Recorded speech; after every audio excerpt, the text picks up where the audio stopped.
tentu saja untuk menjadi orang jika kita adalah orang berotoritas di rumah tangga, di gereja, dan di mana saja. Milikilah keadilan Tuhan berdasarkan firman Tuhan. Berdasarkan apa yang Tuhan ingin terjadi untuk kita lakukan sebagai hakim-hakim Tuhan ya di dalam dunia ini. Tapi jika kita berada sebagai orang-orang yang berada dalam keadaan di mana ketidakadilan terjadi kepada kita, nyatakanlah itu kepada Tuhan. Berdoalah kepada Tuhan, teriak kepada Tuhan ya. Dan ketahuilah dia adalah hakim yang adil yang akan menyelamatkan kita. Dan inilah otoritas, pertanyaan bagi kita semua. Otoritas macam apakah yang Anda pegang atas orang lain? Ya, kita tidak bisa lari bea, orang bilang. Kita tidak bisa lari dari tanggung jawab. Katakan Mazmur 82 hanya berbicara tentang hakim-hakim pengadilan di Indonesia, hakim-hakim pengadilan di Amerika Serikat dan lain sebagainya. Tidak. Mazmur 82 berbicara tentang setiap orang yang memiliki otoritas. Siapa mereka? Kalau Anda adalah orang tua, maka Anda juga adalah seorang apa? Seorang hakim di keluarga. Anda sebagai seorang pendeta, Anda adalah seorang dapat menjadi seorang pemimpin di jemaat dalam setiap fungsi apapun yang kita miliki. Di tempat bekerja, mungkin Anda katakan, oh saya tidak punya tanggung jawab di gereja, saya tidak punya anggota keluarga, saya cuma hidup sendiri. Tapi mungkin Anda bekerja, di dalam pekerjaan Anda mungkin sudah menjadi supervisor, ataupun walaupun Anda pekerja, ada pekerja junior di bawah Anda. Apa yang Anda akan lakukan terhadap orang-orang yang berada di bawah otoritas kita? Seberapa adilkah Anda menjalankan otoritas itu? Perhatikan. Pertanyaan ya. Jadi kita lihat bahwa pelajaran kita mengajak kita untuk melihat bahwa setiap tindakan yang kita lakukan terhadap orang yang lain, orang yang berada di bawah otoritas kita, ada konsekuensinya. Akan ada pengadilan ilahi.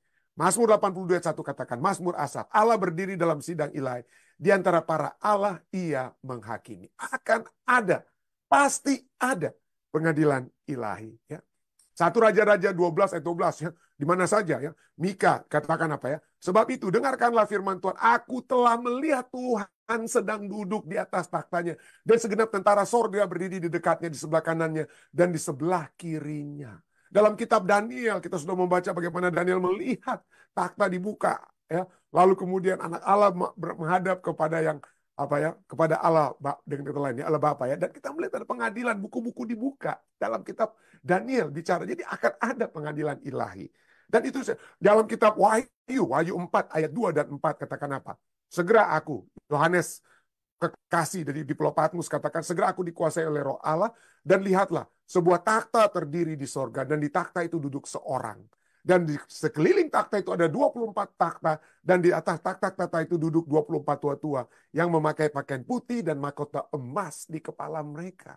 Ini bicara lagi sekali lagi, merujuk kepada akan adanya pengadilan ilahi. Untuk apa mereka? Untuk apa pengadilan atau sidang ilahi itu ditegakkan, didirikan? Pengadilan itu didirikan karena adanya ketidakadilan para Allah. Ketidakadilan para orang yang memiliki otoritas.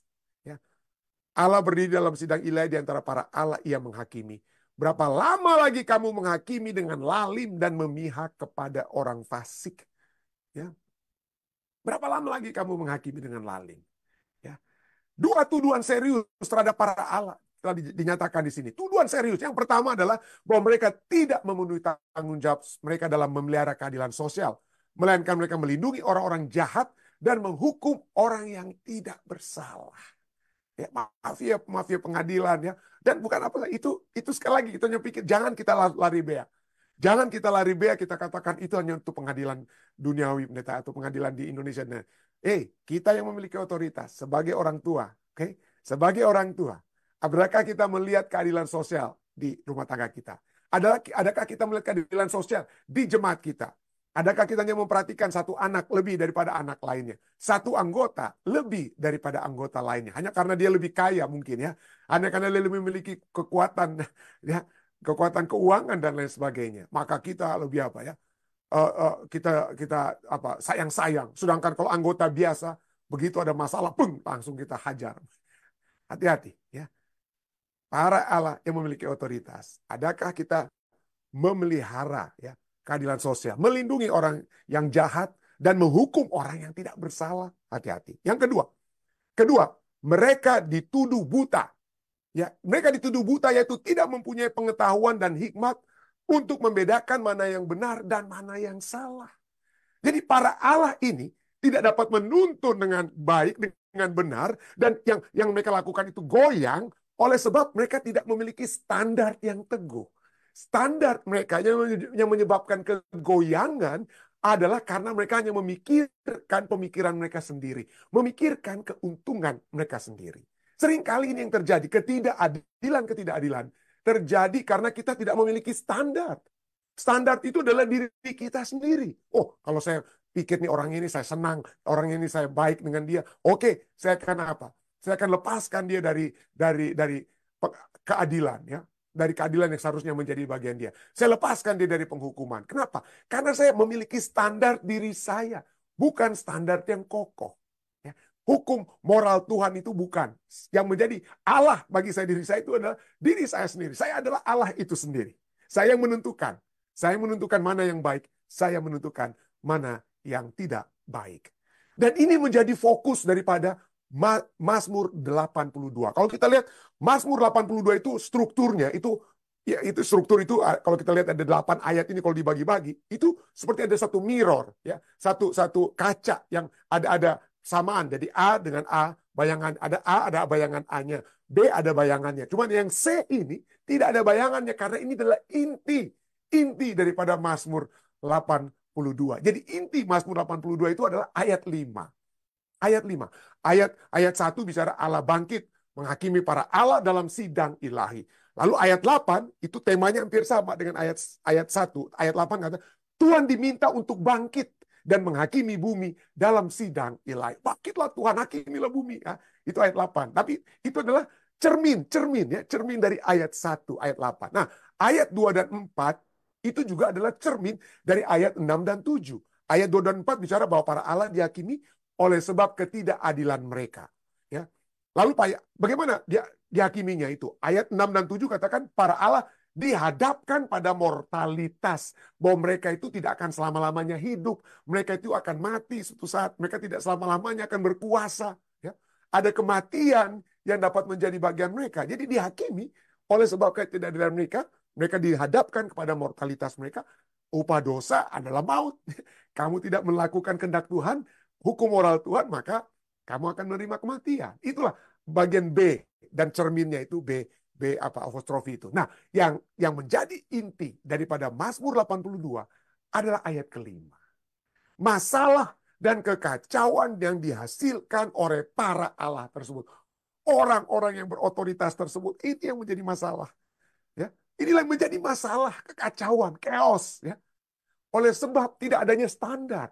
Masing-masing di dalam kitab Hakim-Hakim sering kita lihat bagaimana hakim-hakim raja apa yang memimpin bangsa Israel melakukan atau katakan apa ya pada saat mereka tidak ada lagi maka para umat orang-orang Israel melakukan apa yang baik dan benar di mata mereka sendiri akibatnya mereka mengalami penderitaan. Ya, inilah jadi struktur Mazmur 82 berbicara tentang masalah dan kekacauan yang dihasilkan para Allah, orang-orang yang memiliki otoritas yang dijelaskan di dalam ayat kelima. Mari kita lihat. Mazmur 82 ayat 5 katakan apa? Mereka, para Allah ini yang tidak punya standar, yang berpikir bahwa kebenaran itu adalah diri mereka, mengilahkan diri mereka sendiri. Mereka akan menentukan mana yang benar, mana yang baik. Ya, berdasarkan perasaan mereka, berdasarkan siapa yang bayar, siapa yang lebih memberikan kehubungan yang baik dengan mereka. Ya. Jadi kadang-kadang mereka tidak tahu dan tidak mengerti apa-apa. Apanya yang tidak tahu? Apanya yang tidak tahu? Mereka tidak tahu dan tidak mengerti apa-apa. Bukan karena mereka tidak tahu apa-apa, tapi tidak tahu bahwa apa ya? Tidak tahu bahwa seharusnya yang menjadi standar mereka. Mengerti bahwa yang seharusnya menjadi standar mereka adalah hukum moral Allah. Bahwa kita harus mengasihi Tuhan kita, mengasihi Allah kita dengan segenap hati kita, mengasihi sesama kita seperti kita mengasihi diri kita sendiri ya. Jadi mereka tidak tahu dan tidak mengerti apa-apa. Dalam kegelapan mereka berjalan, goyanglah segala dasar bumi. Mari kita lihat satu-satu. Menarik sekali, satu-satu ya. Mereka tidak tahu dan tidak mengerti apa-apa. Ini dijelaskan dalam Yeremia 4 ayat 22 ya. Ya. Sungguh, Yeremia katakan, sungguh bodohlah umatku itu. Mereka tidak mengenal aku. Kenapa? Mereka hanya mau mengenal diri mereka sendiri. Mereka hanya mau mengenal keuntungan-keuntungan bagi diri mereka sendiri. Mereka hanya mau mengenal apa ya? Segala hal-hal yang mereka ingini sendiri. Tidak mau mengenal Tuhan. Mereka tidak mengenal aku. Mereka adalah anak-anak tolol dan tidak mempunyai pengertian. Ini tidak tahu, tidak mengerti. Dijelaskan dalam Yeremia 4 ayat 22 ya. Mereka pintar untuk berbuat jahat, tetapi untuk berbuat baik mereka tidak tahu. Ya. Jadi inilah mereka tidak mengenal Tuhan karena mereka tidak apa ya? Mungkin tidak merenungkan firman Tuhan, tidak merenungkan kehendak Tuhan dalam kehidupan mereka. Dan kalaupun mereka tahu tentang Tuhan, mereka tidak mempraktekkan firman Tuhan dalam kehidupan mereka. Tidak mempraktekkan. Jadi itu mereka pintar untuk berbuat jahat, tetapi untuk berbuat baik itu sesuai dengan kehendak Tuhan. Sesuai dengan firman Tuhan, berbuat baik. Mereka tidak mau lakukan. Tapi yang jahat, berbuat jahat itu tindakan, yaitu sesuai dengan diri mereka sendiri yang mereka anggap sebagai Allah, itu yang mereka lakukan. Itulah mereka disebut tidak mengenal aku, tidak mengenal Allah. Dan disebut anak-anak tolol. Anak-anak tolol. Yeremia 22 ayat 17 juga katakan, sungguh, tetapi matamu dan hatimu hanya tertuju kepada pengejaran untung. Tidak mengenal Tuhan, hanya mengenal keuntungan yang dapat mereka peroleh bagi diri mereka sendiri. Ya. Pengejaran untung. Tetapi matamu dan hatimu hanya tertuju kepada pengejaran untung. 2 kali ya. Kepada penumpahan darah orang yang tak bersalah. Kepada pemerasan dan kepada penganiaya. Jadi ya mungkin salah tulis ya. 2 kali saya ulangi, tapi ayatnya cuma 1 kali. Tapi matamu dan hatimu hanya tertuju kepada pengejaran untung. Itu dia. Kita tidak tahu dan tidak mengerti karena kita dibutakan dengan keinginan-keinginan supaya kita dapat memiliki keuntungan demi keuntungan demi keuntungan yang seharusnya kita kita melakukan keadilan tapi tertutup oleh karena keuntungan kita. Nah, apa dikatakan? Dalam kegelapan, poin kedua, Mazmur 82 ayat 5. Poin kedua, masalah akibat daripada ketidakadilan para Allah ini ya. Dalam kegelapan mereka berjalan. Dalam kegelapan mereka berjalan. Ya. Nah inilah ya, saya menjadi tantangan ya. Dalam kegelapan mereka berjalan. Ya para pemimpin ini, para Allah, orang yang memiliki otoritas. Apa akibatnya? Ini menjadi satu inti, Mazmur 85 menjadi satu inti. Karena apa yang saya ya, sebagai seorang ayah, kepala rumah tangga, sebagai seorang pendeta, kalau saya menuntun keluarga saya menuntun jemaat saya, ya dalam kegelapan, maka mereka akan ada dalam kegelapan. Kalau saya menggelapkan hati saya dengan pikiran-pikiran hanya untuk mencari keuntungan-keuntungan diri sendiri, tidak untuk seperti Yesus Kristus yang mau untuk berkorban, ya. Ya, Yesus datang untuk berkorban, tapi seringkali kita datang melayani dengan kedok untuk melayani, tapi untuk mencari keuntungan. Dijauhkanlah kiranya. Karena kalau pikiran kita, tujuan kita, motivasi kita digelapkan dengan tujuan keuntungan-keuntungan seperti kita sudah baca dari kitab Yeremia tadi, maka kita berada dalam kegelapan. Dan ini dapat bukan hanya kepada hakim duniawi, pemimpin-pemimpin rohani, di dalam rumah tangga, di dalam jemaat. Bukan hanya pendeta, mungkin ketua-ketua dan semua kita ya. Kalau kita hanya mau cari untung, kalau ketua-ketua jemaat, bukan hanya pendeta, ketua-ketua jemaat, bendahara, semua mencari keuntungan dengan uang jemaat dan lain sebagainya. Waduh, kita berada dalam kegelapan. Kita hanya berada dalam Matius 15 ayat 12 sampai 14 ya. Di sini dikatakan, maka datanglah murid-muridnya dan bertanya kepada murid. Yesus bertanya, engkau tahu bahwa perkataanmu itu telah menjadi batu sandungan bagi orang Farisi. Orang Farisi jadi marah kepada kita semua ini Tuhan. Apa kamu bilang begitu kepada mereka? Tapi apa Yesus jawab ayat 13. Ini mesti ayat 12 sampai 14. Tapi ya, saya tulis 12 dan 14. Tapi sebenarnya ayat 13 kita harus baca juga ya. Ayat 13. Jawab Yesus. Setiap tanaman yang tidak ditanam oleh Bapakku yang di sorga akan dicabut dengan akar-akar. Waduh. Kalau kita tidak berakar di dalam Tuhan. Kalau kita bukanlah tanaman yang didasarkan atas kehendak Bapa di surga. Oleh sebab kita menjalankan keuntungan-keuntungan bagi diri kita sendiri. Kita akan dicabut sampai ke akar-akarnya. Ayat 14. Yesus katakan, biarkanlah mereka itu. Biarkanlah orang-orang Farisi itu. Biarkan pemimpin-pemimpin rohani itu. Biarkanlah mereka. Kenapa? Karena mereka orang buta yang menuntun orang buta. Mazmur 85, 82 ayat 5 katakan, dalam kegelapan mereka berjalan. Para pemimpin jemaat, para pemimpin di rumah tangga, berhati-hatilah. Kita harus datang kepada Tuhan, minta, Tuhan, beri terangilah saya, terangilah pikiran saya, agar saya dapat bukan hanya mengetahui, mendalami firman-Mu, merenungkan firman-Mu, tapi juga mempraktekkan firman-Mu, Tuhan. Supaya saya dapat melihat terang tersebut. Supaya saya melihat bukan kegelapan yang saya telah gelapkan pikiran saya, ya. Tapi saya melihat terang-Mu tersebut. Sehingga saya tidak menjadi orang buta yang menuntun orang buta. Seperti orang Farisi. Mereka, orang-orang Farisi, pemimpin-pemimpin rohani, adalah orang buta yang menuntun orang buta. Jika orang buta menuntun orang buta, pasti keduanya jatuh ke dalam lubang. Pasti keduanya jatuh ke dalam lubang. Kita harus diterangi. Kita harus dapat membuka mata untuk melihat jalan. Dan jalan itu apa? Bukan jalan yang disangka orang lurus. Yang kita pikir lurus, yang kita pikir itu yang terbaik. Karena yang kita pikirkan terbaik, yang kita pikirkan lurus, itu ujung-ujungnya bisa menuju maut. Biarlah jalan yang menuntun kehidupan kita adalah jalan firman Tuhan. Adakah saya berjalan sesuai dengan firman Tuhan? Adakah saya berjalan setelah saya berdoa dan berpuasa? Minta Tuhan menunjukkan jalannya bagi saya. Ya, kalau itu yang terjadi, kita bergumul dengan firman Tuhan, kita merenungkan firman Tuhan, mempraktekkan firman Tuhan dengan kemauan dan kekuatan yang Tuhan berikan. Maka kita memiliki terang. Firman Tuhan adalah terang yang menuntun kita dan membawa kita dapat menuntun orang lain ke dalam terang. Bukan kegelapan yang mengakibatkan kita masuk ke dalam lubang, ya. Masuk ke dalam lubang. Poin ketiga, dari Mazmur 82 ayat 5. Poin ketiga, dikatakan apa? Mereka tidak tahu dan tidak mengerti apa-apa. Dalam kegelapan mereka berjalan. Goyanglah segala dasar bumi. Pada saat ketidakadilan terjadi dalam rumah tangga, ketidakadilan terjadi dalam gereja. Kalau orang mengetahui sang ayah, ya, yang memimpin rumah tangga ini menjadi tidak adil, maka seperti yang terjadi kepada anak-anak daripada apa? Abraham, anak-anak daripada Yakub. Anak-anak semua itu akan terjadi kegoncangan yang terjadi dalam rumah tangga, dalam jemaat, dan bagi umat pemimpin-pemimpin yang di dalam yang menghadapi pengadilan ilahi ini. Mereka menggoyangkan segala dasar bumi. Kenapa goyang? Karena firman Tuhan, hukum moral Tuhan itulah yang teguh. Firman Tuhan, hukum moral Tuhan itu yang teguh. Itulah yang berdiri tegak.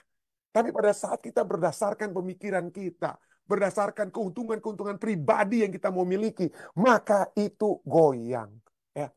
Maka hal-hal tersebut akan menggoyangkan. Mika 3 ayat 11. Mika 3 ayat 11 katakan, para kepalanya, pemimpin-pemimpin, memutuskan hukum karena suap. Para imamnya memberi pengajaran karena bayaran. Adakah kita, ya, motivasi kita untuk menginjil, motivasi kita untuk berkhotbah, motivasi kita untuk menjangkau orang lain supaya dapat apa? UUD, ujung-ujungnya duit, ya. Ujung-ujungnya saya dapat uang dari orang ini dan itu. Dijauhkanlah kiranya, ya. Jauhkanlah kiranya. Ya. Para imamnya memberi pengajaran karena bayar. Kalau saya tidak dibayar, saya nggak mau datang itu untuk. Ada orang yang pernah katakan, anyway, saya nggak mau ke situ lagi. Jadi memberi pengajaran karena bayaran. Para nabinya menenung, para nabinya memikirkan apa yang akan terjadi. Menenung karena uang, karena uang. Padahal mereka bersandar kepada Tuhan dengan berkata, bukankah Tuhan ada di tengah-tengah kita? Tidak akan ada datang malapetaka menimpa kita. Mereka seakan-akan berbicara dari firman Tuhan, dari hukum moral Tuhan. Mereka berbicara dari hukum moral Tuhan yang seharusnya beri teguh, tapi karena mereka tidak lakukan. Ya, mereka gantinya mencintai Allah dengan segenap hati mereka. Mencintai sesama mereka. Tapi mereka lebih mencintai diri mereka sendiri. Karena adanya bayaran, karena adanya uang. Ya, akibatnya walaupun mereka bicara tentang firman Tuhan, bicara tentang hukum moral Tuhan, kalau mereka tidak mempraktekkan, maka itu menyebabkan menggoyangkan segala dasar bumi. Dan seringkali kita yang berada di bawah otoritas seseorang lainnya, kita melihat ketidakadilan-ketidakadilan ini. Oleh sebab orang-orang yang memiliki otoritas, sebab pemimpin-pemimpin di rumah tangga, di gereja, di organisasi, seakan-akan tidak berjalan sesuai dengan firman Tuhan. Apa yang dapat kita lakukan? Kita doakan. Kita dapat doakan dan berseru kepada Tuhan. Minta Tuhan bangkitlah. Seperti Mazmur 88, bangkitlah Tuhan. Hakimilah. Kenapa? Karena kita memiliki satu keyakinan bahwa Allah akan mengadili dengan adil. Kita pun harus memiliki. Inilah yang diyakini oleh Mazmur. Mazmur melihat ketidakadilan-ketidakadilan. Minta supaya supaya keadilan itu dapat menjadi bagian umat-umat Tuhan. Kenapa? Didasarkan atas satu pengertian bahwa Allah lah yang mengadili dengan adil. Mazmur 96 ayat 10, katakanlah di antara bangsa-bangsa, Tuhan itu raja. Sungguh tegak dunia. Kalau Tuhan itu yang akan mengadili, nggak goyang-goyang seperti manusia. Tegak dunia, tidak goyang dunia. Ya. Sungguh tegak dunia, tidak goyang. Ia akan mengadili bangsa-bangsa dalam kebenaran. Pemimpin-pemimpin di dalam rumah tangga di gereja yang mengadili dengan perasaan, dengan uang dan lain sebagainya. Anda menyebabkan dunia itu bukan tegak, tapi goyang. Goyang. Tapi Allah kita yang akan mengadili bangsa-bangsa dalam kebenaran. Mazmur 98 ayat 8 sampai 9. Biarlah sungai-sungai bertepuk tangan dan gunung bersorak-sorak bersama-sama di hadapan Tuhan, sebab Ia datang untuk menghakimi bumi.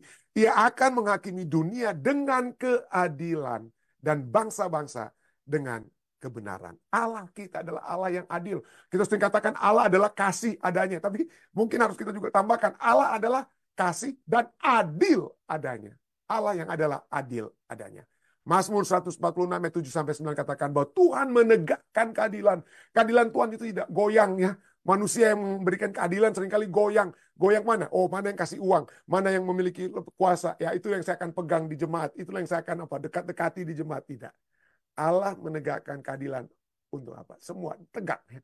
Menegakkan keadilan bahkan bukan untuk orang yang berpengaruh, tapi untuk orang yang diperas, yang memberi roti kepada orang-orang yang lapar. Tuhan membebaskan orang-orang yang terkurung.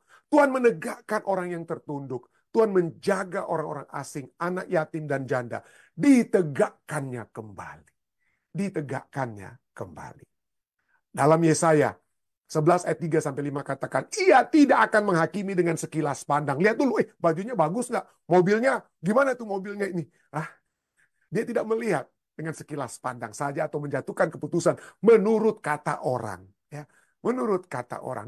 Dipengaruhi oleh kata orang. Di Timur Tengah seperti di Ethiopia ya. Kalau ada orang-orang yang ingin approach kami, misalnya para misionari ya, mereka biasanya kasih tahu dulu orang yang mereka pikir dekat dengan kami supaya kami dapat memperhatikan apa permohonan mereka ya. Jadi bicaralah mereka dengan misalnya mahasiswa yang utama di kelas, mereka pikir oh mahasiswa yang utama ini pasti dapat berbicara dengan dosennya, profesornya dan memberikan keadilan. Nggak perlu pandangan dunia mungkin seperti begitu. Kita harus cari backingan dulu siapa yang dapat menyalurkan suara kita kepada orang tersebut. Kenapa? Allah kita hanya sejauh doa. Kita hanya dapat datang kepadanya tanpa harus melalui orang lain. Nggak perlu bilang-bilang, oh pendeta Rantung aja lah, tolong doakan saya supaya Tuhan kita dengar suara kita. Tidak. Dia ingin menurut kata saudara. Langsung bicara, langsung berdoa. Ya. Dia akan menjatuhkan keputusan bukan menurut kata orang. Ya. Dia tidak akan menjatuhkan keputusan menurut kata orang. Datang langsung pada Tuhan. Ya. Tetapi ia akan menghakimi orang-orang lemah dengan keadilan dan akan menjatuhkan keputusan terhadap orang-orang yang tertindas di negeri dengan kejujuran. Ia tidak akan menyimpang dari kebenaran dan kesetiaan. Seperti ikat pinggang tetap terikat pada pinggang. Allah adalah adil. Satu statement yang saya suka yang dikatakan oleh A.W. Tozer. Dia katakan bahwa justice is not something God has. Keadilan bukanlah sesuatu yang Tuhan miliki. Sesuatu yang Tuhan miliki. Tapi keadilan itu adalah keberadaan Tuhan sendiri. Tuhan kita itu keberadaannya adil. Ya, keberadaannya itu adalah karakter Tuhan kita sendiri. Ya. Kalau demikian, kita sebagai orang-orang dapat memiliki keyakinan bahwa Allah akan apa? Memberikan keadilan. Kita dapat mencari dan mengharapkan keadilan dari Tuhan ya. Mazmur 35 kembali lagi. Kita dapat berteriak pada Tuhan. Terjagalah seperti pelajaran kita. Mazmur 82 ayat 8 katakan bangkitlah. Nah, ini juga ya. Mazmur 35 katakan terjagalah dan bangunlah membela hakku, membela perkaraku ya Allahku dan Tuhanku. Hakimilah aku sesuai dengan keadilanmu ya Tuhan Allahku, supaya mereka jangan bersuka cita atasku. Minta kepada Tuhan keadilan ya. Mazmur 43 ayat 1. Berilah keadilan kepadaku ya Allah. Dan perjuangkanlah perkaraku terhadap kaum yang tidak saleh. Luputkanlah aku dari orang penipu dan orang curang. Dan kita mengetahui Yesaya sudah menyatakan bahwa Allah kita adalah hakim yang menyelamatkan. Tuhan ialah hakim kita. Tuhan ialah yang memberi hukum bagi kita. Memberikan keadilan bagi kita. Tuhan adalah raja kita, dan raja, hakim, ini akan apa? Dia akan menyelamatkan kita. Kiranya kita memiliki satu keyakinan, ya. Pertama-tama tentu saja untuk menjadi orang, jika kita adalah orang berotoritas di rumah tangga, di gereja, dan di mana saja. Milikilah keadilan Tuhan berdasarkan firman Tuhan. Berdasarkan apa yang Tuhan ingin terjadi untuk kita lakukan sebagai hakim-hakim Tuhan, ya, di dalam dunia ini. Tapi jika kita berada sebagai orang-orang yang berada dalam keadaan di mana ketidakadilan terjadi kepada kita, nyatakanlah itu kepada Tuhan. Berdoalah kepada Tuhan, teriak kepada Tuhan, ya. Dan ketahuilah dia adalah hakim yang adil yang akan menyelamatkan kita. Saya bawa ini dalam nama Yesus. Selamat bertemu kembali, selamat tahun baru bagi saudara dan saudari sekalian yang kembali pada saat ini di tahun 2024. Kembali dapat bersama-sama, ya, di acara ibadah kita ini.